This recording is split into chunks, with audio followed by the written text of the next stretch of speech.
ইমরান ইবনে হুসাইন তার দুষ্টকে বলে, ও দুষ্ট, কান্দো না, কান্দার কোনো পেরেশানি এখানে নাই, কেন তুমি কান্দো? ও দুষ্টরে, একটা দুষ্ট কি আর একটা দুষ্টরে দেখলে কি আর সহ্য হয়? তোমার এই কষ্ট সহ্য হয় না, এই জন্য আমি কান্দি।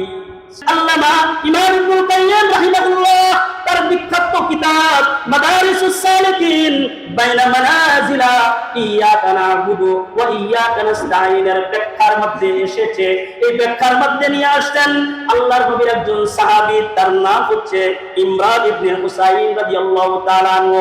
এই ইমরান ইবনে হুসাইন রাদিয়াল্লাহু তাআলা আনহু তিনার শত্রুকে তিনি আক্রান্ত, শত্রু হয়েছে।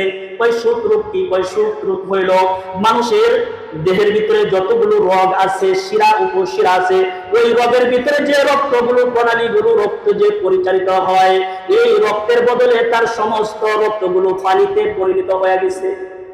তার রক্ত যেখান দিয়ে চলাচল করবে ওই জায়গাগুলো পানি হয়ে গেছে, তার মানে রক্ত পানি হয়ে গেছে। আল্লাহর নবীর এই সাহাবী যদি এইভাবে উপর হয়েছে থাকতেন, আর ডান বাম তিনি চিনতেন না, এইদিকেও তিনি হারাইতে পারতেন না, এদিকেও তিনি হেলতে পারতেন না।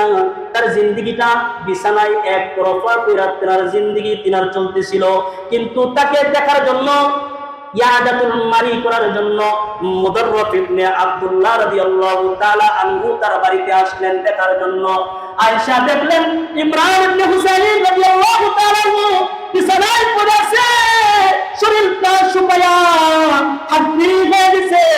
আল্লাহর নবীর এই সাহাবী ইমরান ইবনে হুসাইন রাদিয়াল্লাহু তাআলা আনহুকে দেখা কান্দে দিছে, কান্দে দিয়া বলে, দোস্ত, তোমারে আমি এইভাবে দেখবো কোনোদিন ভাবি নাই। দোস্ত, তুমি না নবীর সাহাবী, তোমার এই হালত কেমনে হলো? দোস্তরে, তুমি না নবীর সাহাবী, আর নবীর সাহাবীর অবস্থা এমন বিকট পণ্য হয়ে গেছে, খেলতে পারে না, ডানেও চাইতে পারে না, বাম দিকেও তাকাইতে পারে না, সোজা হয়ে থাকে। ইমরান ইবনে হুসাইন তার দুষ্টকে বলে, ও দুষ্ট, কান্দো না, কান্দার কোনো পেরেশানি এখানে নাই, কেন তুমি কান্দো? ও দুষ্টরে, একটা দুষ্ট কি আর একটা দুষ্টরে দেখলে কি আর সহ্য হয়? তোমার এই কষ্ট সহ্য হয় না, এই জন্য আমি কান্দি। সুবহানাল্লাহ, এই জন্য আমি কান্দি। ও দুষ্টরে, কান্দিস না। ওই কেন কাঁদবো না? ওই এই জন্যই কাঁদবি না, আমার আল্লাহর ফয়সালা, আমি বিছানায় পয়রা থাকা এটা আমার আল্লাহর পছন্দ। আর আমার আল্লাহর পছন্দ যেহেতু আমি বিছানায় পড়ে থাকা, এই জন্য আমিও বিছানায় পয়রা থাকা আমি ইমরানের পছন্দ। আমার আল্লাহর ফয়সালা আর পছন্দ হইল আমি বিছানায় এক কাপ হয়ে শুয়ে থাকা, এটা আল্লাহর পছন্দ। আর আল্লাহর পছন্দ যেহেতু এইরকম, আমার শুয়ে থাকাটাও পছন্দ সেই রকম, এটা আমার পছন্দ। ও দুষ্টরে, আল্লাহর প্রতি তাওয়াক্কুল, আল্লাহর প্রতি ভরসা, আর আল্লাহর প্রতি তোমার এত ফয়সালায় তুমি সন্তুষ্ট থাকো দুষ্ট, তারপরেও তো সহ্য করতে পারি না। যখন সে কান্না করতে আসে, তখন ইমরান ইবনে হুসাইন যিনি অসুস্থ, তিনি তার দুষ্টরে ডাক দিয়া বলে, দুষ্টরে, কান্দো না, কান্দো না, কান্দো না, তোমার কি আমি একটা সুসংবাদ দিব? যে মানুষটা বিছানায় পড়ে আছে, শুয়ে আছে, এই মানুষটা ডাক দিয়া বলে, দুষ্টরে, আমি কি তোমার একটা সুসংবাদ দেব না, যে সুসংবাদটা তোমার উপকারে আসবে? কিন্তু দুষ্ট, এই সুসংবাদটা তোমাকে আমি বলতে পারি এক শর্তে। শর্ত হইল, বন্ধু, তোমার উপকার হবে, কিন্তু আমি জীবদ্দশায় যতদিন দুনিয়াতে থাকবো, আমার এই কথাটা তুমি কারো সাথে বলতে পারবা না। দুষ্ট তার আশ্চর্য হয়ে গেছে। মুদাররফ ইবনে আব্দুল্লাহ বলে, দোস্ত, কি এমন সুসংবাদ, যে সুসংবাদ অসুস্থ অবস্থায় বিছানায় পড়া তুমি তোমার দুস্তরে দাও, বলো না এটা কি সুসংবাদ? সুবহানাল্লাহ। ও দুস্তরে, রাত যখন গভীর হয়ে যায়, দুনিয়ার সব মানুষ যখন বিছানায় তার বালিশে মাথাটা দিয়ে ঘুমিয়ে যায়, তখন সেই মুহূর্তে আল্লাহ পাকের আকাশ থেকে অগণিত ফেরেশতা আমার ঘরে এসে সমবেত হয়। আল্লাহর পক্ষ থেকে অগণিত ফেরেশতা আমার ঘরে এসে সমবেত হয়, আমার ঘরে এসে জামাতবদ্ধ হয়। জামাতবদ্ধ হয়ে দুষ্টরে কেউ আমার পাও টিপতে থাকে,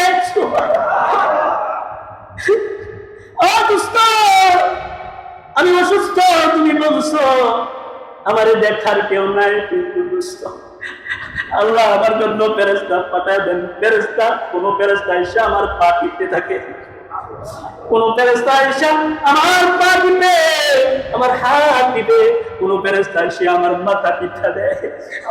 দোস্তরে, আল্লাহর পক্ষ থেকে আমার জন্য এইভাবেই পাঠাইতে থাকে। এই আল্লামা আবুল খারাজ আব্দুর রহমান ইবনুল জাওজি রাহমাতুল্লাহি আলাইহি তার বিখ্যাত কিতাব সিফাতুস সাফওয়া কিতাবের বর্ণনায় আসছে, তিনি বলেন, ওই আল্লাহর নবীর এই সাহাবী, আল্লাহর নবীর এই সাহাবী ইমরান ইবনে হুসাইন রাদিয়াল্লাহু তাআলা আনহু যখন অসুস্থ ছিলেন, তখন আসমানের ফেরেশতা তো তারে দেখার জন্য আসলেন, তার হাত পা টিপতেন, তার মাথা টিপে দিতেন। শুধু তাই নয়, যাবার বেলায় ইমরান ইবনে হুসাইনের সাথে মুসাফা করার জন্য তারা এক লাগাতার কাতার সোজা কইরা দাঁড়ায়া থাকতেন। সুবহানাল্লাহ।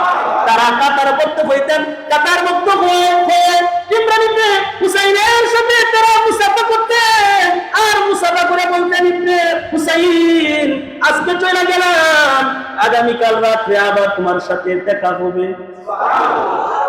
যাবার বেলায় বলে যাইতেন, ও ইমরান ইবনে হুসাইন, ভয় পাইও না, ভয় পাইও না, চলে যাইতেছি, আগামীকাল আবার আসবো, আগামীকাল আবার তোমার সাথে দেখা হবে।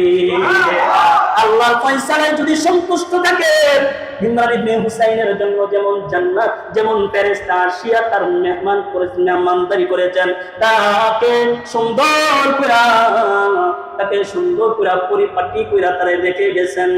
যদি পৃথিবীর কোন মানুষ আল্লাহর উপরে যদি তার ভরসা হয়, আল্লাহর ফয়সালায় যদি সে সন্তুষ্ট থাকে, ইমরান ইবনে হুসাইনকে দেখার জন্য যেমন ফেরেশতা আসেন, আল্লাহর কসম করে বলে, আপনা আমার ঘরেও আল্লাহ ফেরেশতা পাঠাবে।